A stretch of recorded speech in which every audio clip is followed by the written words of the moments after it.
coming up on SportsNight. Lacrosse continues to dominate as they prepare for a big-time matchup. We get an exciting look at Northwestern's new QB. And softball faces off in a ranked conference matchup looking to get back on track. What a week for sports. Rory McIlroy completing the career Grand Slam, NBA playoffs starting, the NFL draft's just around the corner, but most importantly, my Brewers are above 500. Miguel, how are you? Could be better, I can't lie to you, Ben. Tough loss on Tuesday for my intramural flag football team, but we'll bounce back. Unfortunate to say the least, but then again, I wasn't there. I think I'm going to make my debut next week. I think we'll be all right. Sure, buddy. Anyways, it's good you showed up tonight because it's Sports Night right now.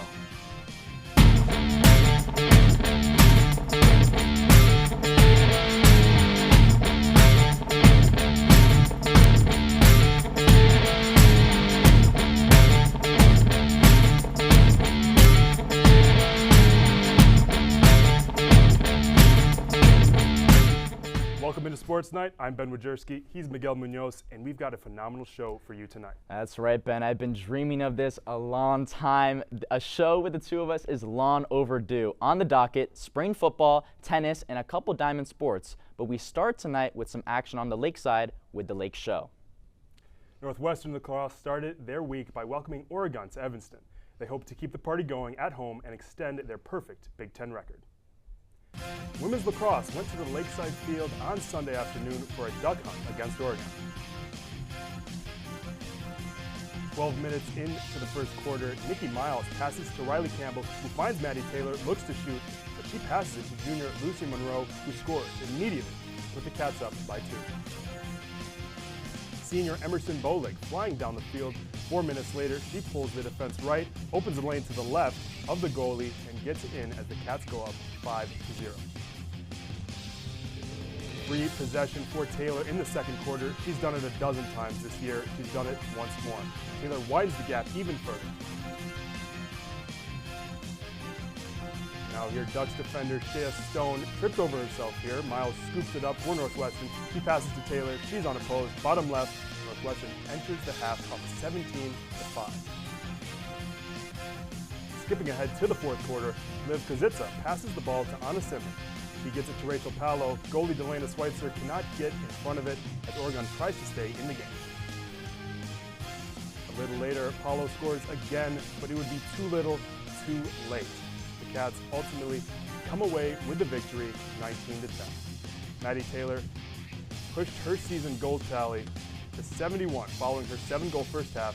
With 2 games left in the season, the 12-2 Wildcats look as dominant as ever.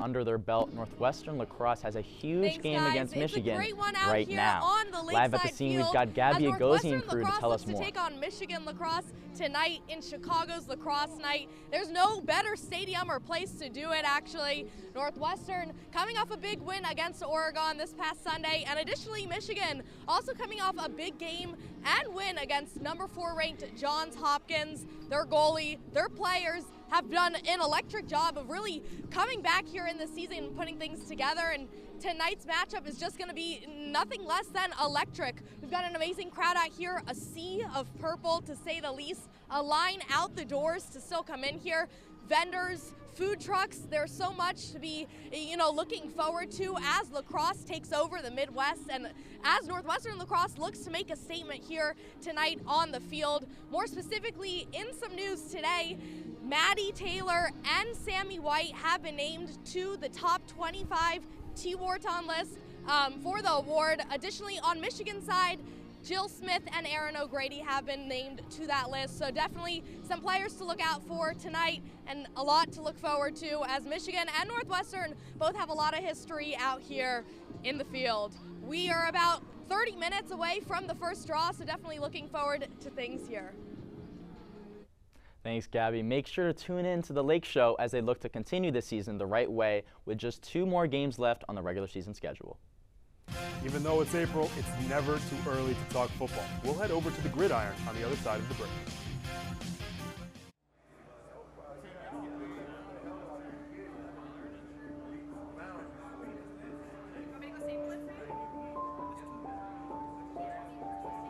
Trying to work my way out of the prison system.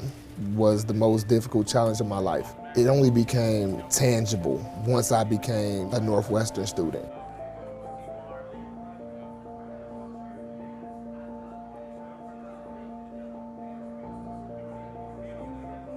One, two, three, four.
My relationship with Giannis is unique. We're from the same country, we're from the same city. Being a Northwestern alum, I think, has tremendous advantages in the sports industry. To me, that community, it's been with me for 20 plus years.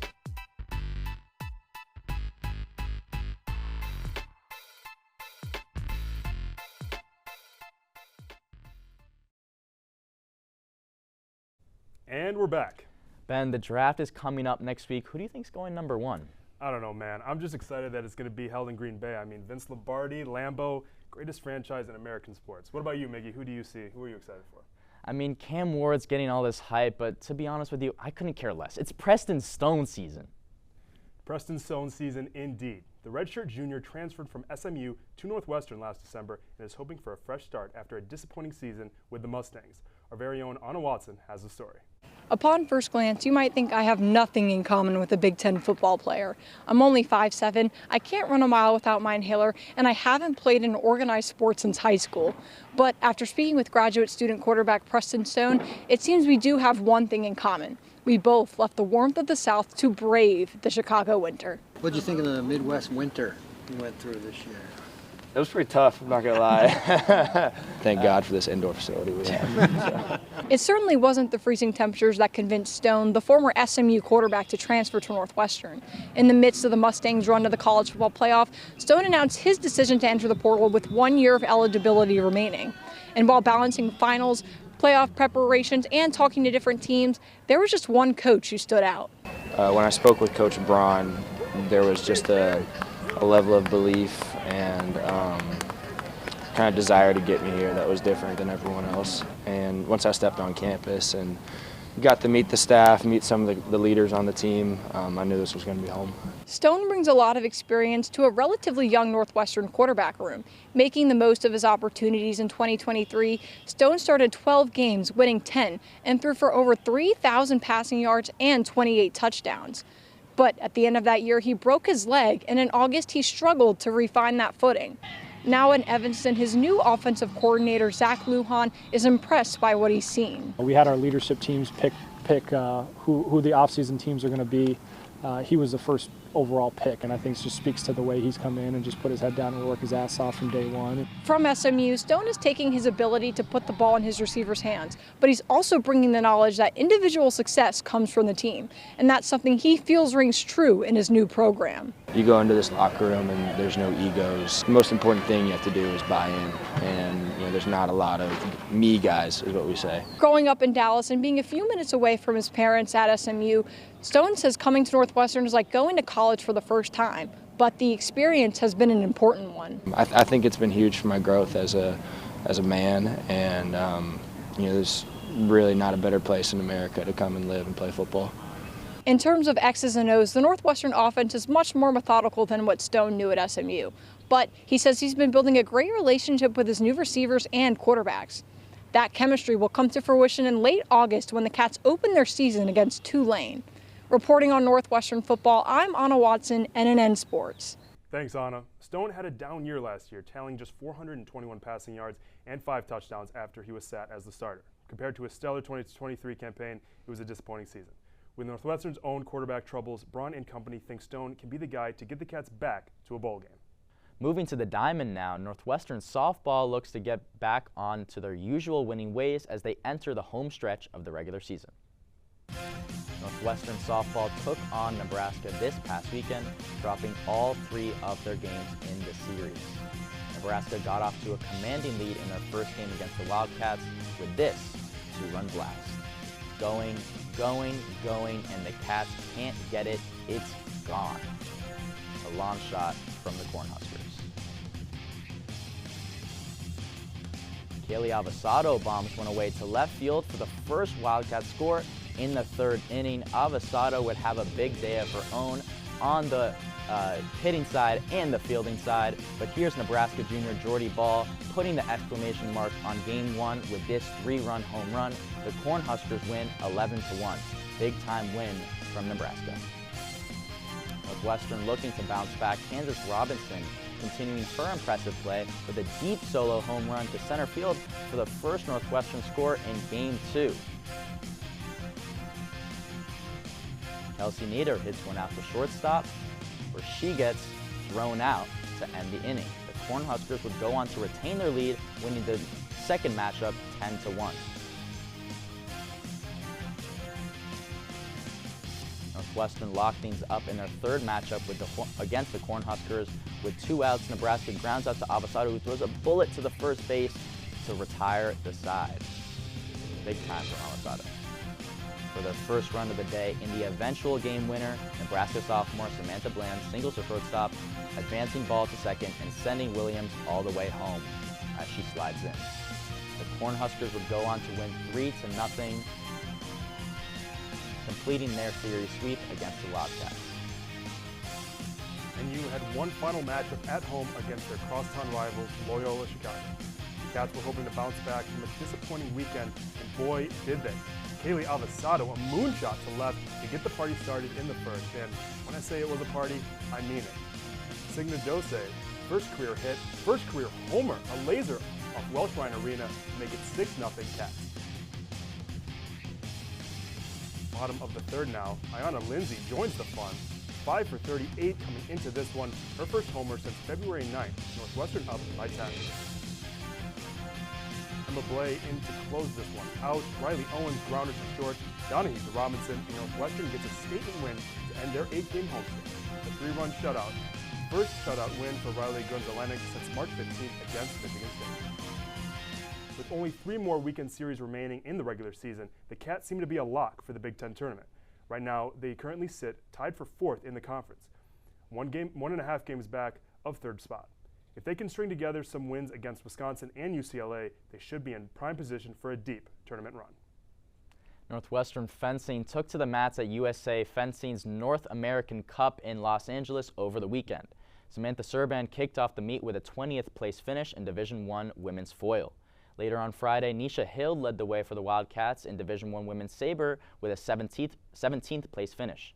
Natalie Shearer was close behind her fellow first year, garnering 27th place in the same event. In Division I women's épée, Amanda Perkowski made it to the final 16 in the tableau en route to a 10th place finish. Anna Demertowski was close behind her teammate with 15th place. But the real success for Northwestern came on Monday in the junior women's saber. Hild went 5-1 in pool play to earn the 20th seed for the tableau. Then in tableau play, get this, she ripped off a 7-0 run, including 3 victories over higher seeded opponents. When the dust had settled and the swords had stopped swinging, Hild had become the junior women's saber champion. Hild's victory was the perfect cap on a stellar season for the Wildcat fencers. When we come back, we'll see if Trent Lyolis can make history. Don't go anywhere.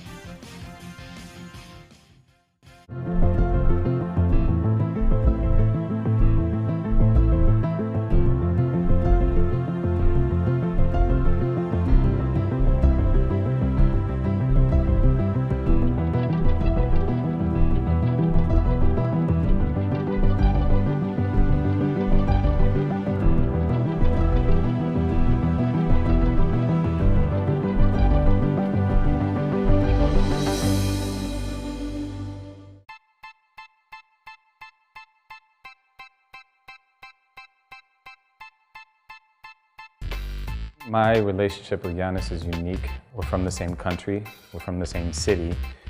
Being a Northwestern alum, I think, has tremendous advantages in the sports industry.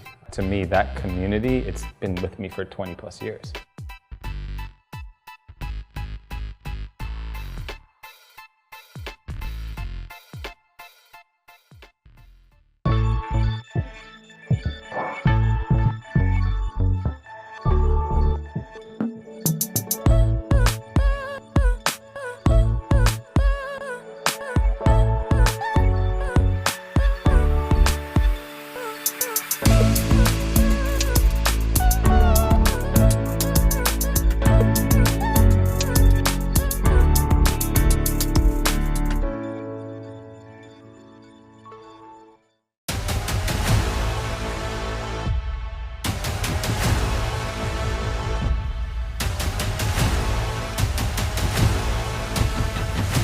Ready, set, Yano!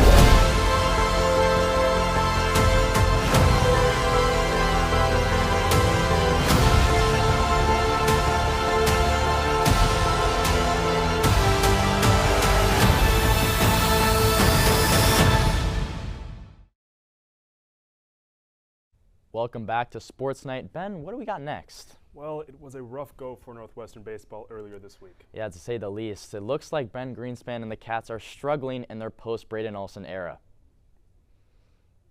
It has been an up-and-down season for Northwestern baseball as the Cats sit just below 500 in the conference and overall. However, a trip to East Lansing to face a struggling Michigan State side may just be what NU needs to right the ship. A bit chilly in East Lansing, but not too cold for baseball. Just never really too cold for baseball. Cats taking on the Spartans for a 3-game set. Let's get into it. Straight to the bottom of the 8th, NU up 4, base hit through the middle for the Spartans, and we have some trouble. Michigan working their way back. Michigan State narrows it to 1, and the Crawford Wade throw gets away. Tie ball game. 9th inning now, Cats down 1, but not for long. Ryan Kutrek sends one deep in the clutch. Who else? It's going to be Crawford. Kutrek, excuse me. And now we have a brand new ball game. Into extras we go, and Josh Ramos drives in a run, and Northwestern hangs on to take game 1 of the series. Game 2, this one was a pitcher's game. And first year, Preston Stone, dealing in his first career start, keeping Michigan State scoreless 2-5. But the wheels fell off in the 6th. The Cats surrendered 7 in the inning. They end up falling 10-0 in the second game of the series. And now the rubber match. Game 3 is close, but this Sam Bush double puts Michigan State over the top. They win the game 3-1, and they take the series from Northwestern. Northwestern hosted in-state foe Northern Illinois in Evanston on Tuesday for a midweek matchup. Bottom of the first, Owen McElpatrick hits a jack deep to left. The fielder's out of room. It's going, gone. Cats tie the game at 1.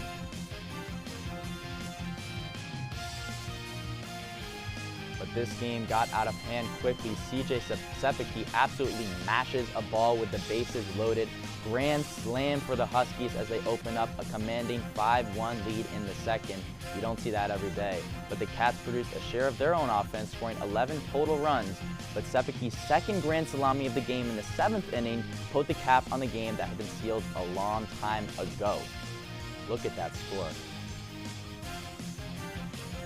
Northwestern dropped its midweek contest by a final score of 27-11. You heard that right. The Cats now sit at 16-18 on the year as they continue chasing the elusive 500 mark.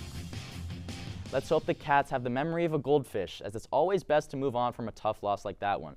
They'll face Nebraska next in search of getting back in the green, as Trent Lyolis chases after an accomplishment of his own, looking to break the Northwestern record for most homers in a single season. Men's tennis closed out their final pair of home games with 2 matches against number 4 ranked Ohio State and a decent Penn State team. First, Northwestern faced off against the Nittany Lions on Friday. Penn State came out hot, winning the doubles point early. However, it was all Cats from then on. The seniors showed out in the first match of senior weekend. Both Max Benson and Felix Nordby had standout performances, coming up victorious in dramatic fashion. To close out the team win, fellow senior Seprakash Goli sealed the deal by defeating Charles Morgan 6-3 and 6-4. giving the Cats the 4-1 victory over Penn State. In its second match of the weekend, Northwestern put up a valiant effort. However, the Cats came up empty-handed against one of the country's best, Ohio State. The Cats fought hard in the doubles matches, but couldn't close it out. Ohio State would not be defeated, coming out on top 4-0 overall. Northwestern closes out its season on the West Coast, facing off against Washington and Oregon before heading to the Big Ten tournament. Northwestern women's tennis closed out the home half of the regular season this past Saturday in a rivalry matchup against the Illinois Fighting Illini. Before the matches, Brittany Lau, Sydney Pratt, and Kylie Rabjohns, the 3 seniors on the squad, were honored as part of the Senior Day festivities. Unfortunately for NU, that's where the good times came to an end. Illinois nabbed both the doubles matches as well as the number 1 and number 2 singles matchups to start things off. The Cats struck back with a win at number 4 singles by Pratt, but it was too little too late as an Illini win at number 6 singles sealed a 4-1 victory for Illinois. The Cats finished the regular season slate across state lines with a weekend trip to Purdue and Indiana. Rory wasn't the only one shooting darts this past week. NU men's golf completed its regular season with a 3rd-place finish at the Louis Chattanooga Memorial in Charlottesville, Virginia. Niall Shels-Donegan led the Cats with a 6th-place finish at 2 under par, shooting at or below par in all 3 of his rounds. Cameron Adam also finished inside the top 10 after shooting 2 under par in 2 of his 3 rounds. As a team, Northwestern shot a 54-hole team score of 852, good enough for an even par finish. Next up for the Cats is a chance to defend their championship as the team heads to Baltimore to tee off in the Big Ten Championships on April 25th. Daniel Svard will also have the chance to defend his individual title and look to win it for the 3rd consecutive year. And here's how you can catch the Cats. Baseball begins their weekend series with the Cornhuskers on Friday night. Lacrosse squares off with Ohio State on Saturday afternoon. And softball matches up with Rutgers on Easter Sunday at noon. We should say don't go anywhere, but we trust you guys. We'll see you in a few.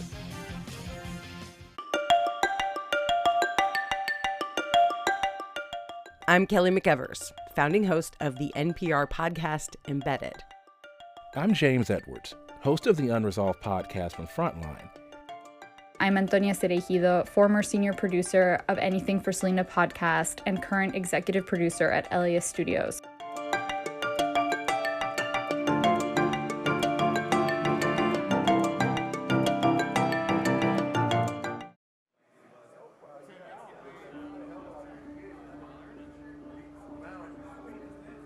My narrative, since I've been locked up and kind of made my transition, has been like redemption, accountability. When I come into the classroom environment, every individual that sits amongst me takes education seriously.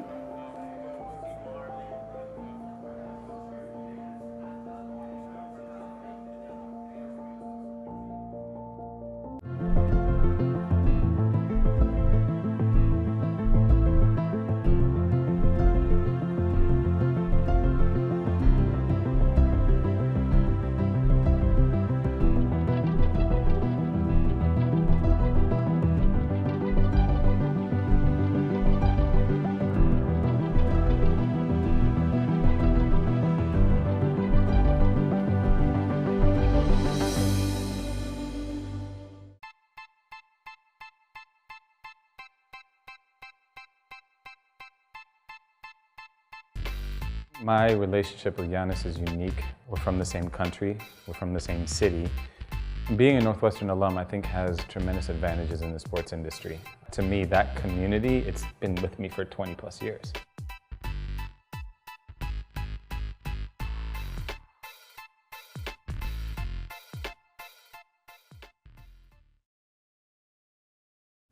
The Ice Bucket Challenge is back, and so are we. Shout out Mikey Capobianco. That's right, and you're all getting drenched. With plays of the week. Roll them. At number 3, down 1 in the top of the 9th against MSU, Ryan Kucherak drives one deep to center field, and that ball is gone. The Cats have tied it up down to their last 3 outs off the Kucherak bomb, his 7th of the season. At number 2, heading over to Martin Stadium for some lacrosse. Who doesn't love lacrosse on Martin Stadium? I sure do. Madison Taylor fires from deep, and it goes in. Taylor with her 7th goal. Yes, you heard that right. 7th goal of the game to put the Cats up by 12. And at number 1, we go back to East Lansing in extras now. Here comes the pitch to Ramos, and he lines it into left for a base hit. Here comes Kucharak rounding third. He'll score. The Wildcats get their go-ahead run off the bat of the backup catcher and take home the Friday matchup against the Spartans. Well, Miguel, I think it's safe to say that we lived up to the hype for this. I mean, I couldn't agree more. I just hope our viewers enjoyed this as much as we did. Thank you so much for tuning in. Be sure to follow us on Instagram at @NNN_sports and on X at NNN Sports. For the amazing Anna Watson, the bodacious Braden Olson, the magnificent Miguel Muñoz, and our entire crew at SportsNight, I'm Ben Wajerski saying so long from Evanston. See you next week. Have a great night.